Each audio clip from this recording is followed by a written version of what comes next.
Hey everyone, hope you're having a great day. Really quickly wanted to give an overview of research intent data in HubSpot. Been a really valuable tool for the companies we're working with, especially the ones with longer sales cycles.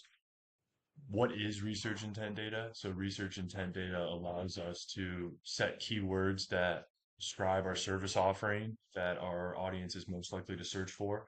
And then once those keywords are set, we're able to identify companies searching for those keywords in search engines like Bing, Google, etc. So we have our research intent page pulled up here in HubSpot, and we can see it provides some pretty basic information of the companies searching for our keywords, right? So we have our company name, where they're located, industry, number of employees, and the keyword that they're searching for. And that's the valuable data, right? So we can see we have case management set up, pharmacy benefit management set up, investigative services, etc., some common service offerings in our space. And we can see the companies searching for these keywords currently. So with this data, right, there's a bunch of different things we can do it to make it more accurate for our company, for our service offerings, so that the companies appearing here are in the audience that we want to see.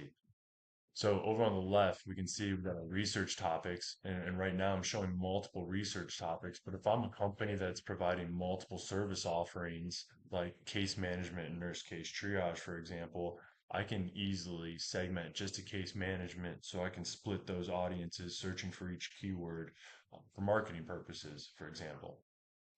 Then we got filtered by research level. So this just shows how strongly they're searching for that keyword in the last 30 days compared to the 30 days prior.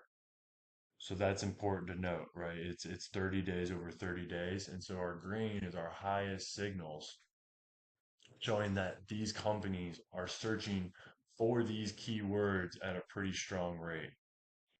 Then there's visitor intent. So in visitor intent is the tab up here. It tracks the visitors to your website using the company's publicly IP address. So not just keywords, but also people that are like visiting the website. So you can combine that data with the research intent data to really get a well defined and targeted audience. But it can be a lot smaller than the broader research intent.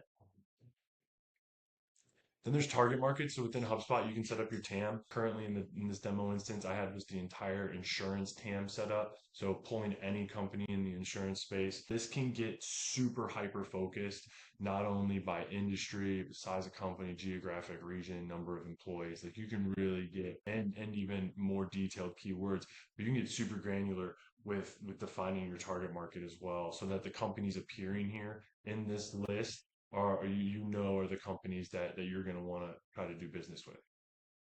This next function, the CRM filters, this is what makes HubSpot intent data and research data stand apart from ZoomInfo, Apollo, and the other intent data providers. This allows us to take this intent data and immediately bounce it up against the data in our CRM, which just allows us to focus on the companies we're trying to focus on.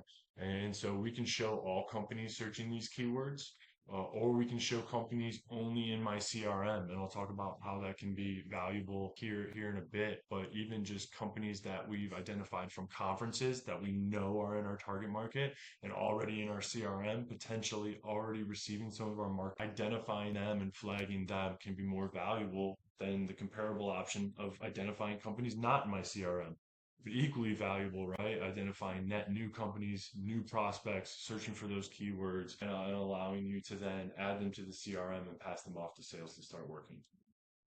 You can then further filter the list down by segment or list in HubSpot. So if you have like a target list or top 200 account list, you can easily filter down to just that list. And then again, companies in our CRM, while leveraging that function, this function above, we can take it one step further and look for companies at a specific life cycle stage. So if I want to look at only companies that have an opportunity related to them in my CRM, that can be super useful again for the companies with longer sales cycles. If you have a sales cycle, 3, 5 plus years, and they're a deal in the pipeline, and they're searching for your service offering while you know they're about to go out to RFP. I mean, how valuable is that one point right there?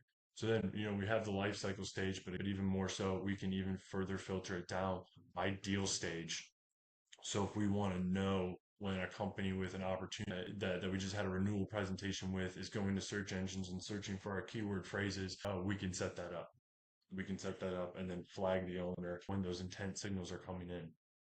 So we have those are all the different options, and that just creates the list and populates this data. But the real valuable part with it being right in the CRM is what can we do with that data after we're capturing it.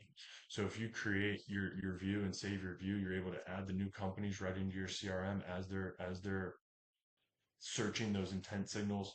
You can track further intent signals on top of adding them in. So if they're hiring, any funding, any new location openings, like the HubSpot will also track those other intent signals and just keep that company record updated while that sales team's working it. So if we save this, that will save your research intent view and allow you to come back here and easily look at what new companies are searching for those intent signals. You can also turn on emails to notify team members when people are searching those specific keywords and popping up in the CRM.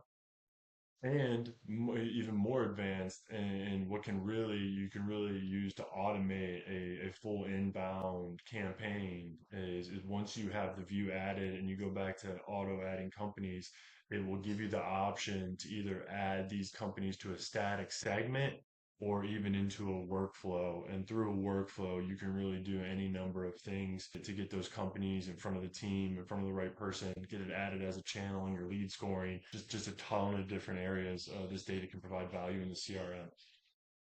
But definitely one of our favorite tools over the last 9 months. Again, the intent signals are just very valuable and easy to capture within HubSpot. But then taking those and having them be leveraged in other marketing efforts is the true value, and then subsequently having those convert into leads for the sales team and or pipeline down the road.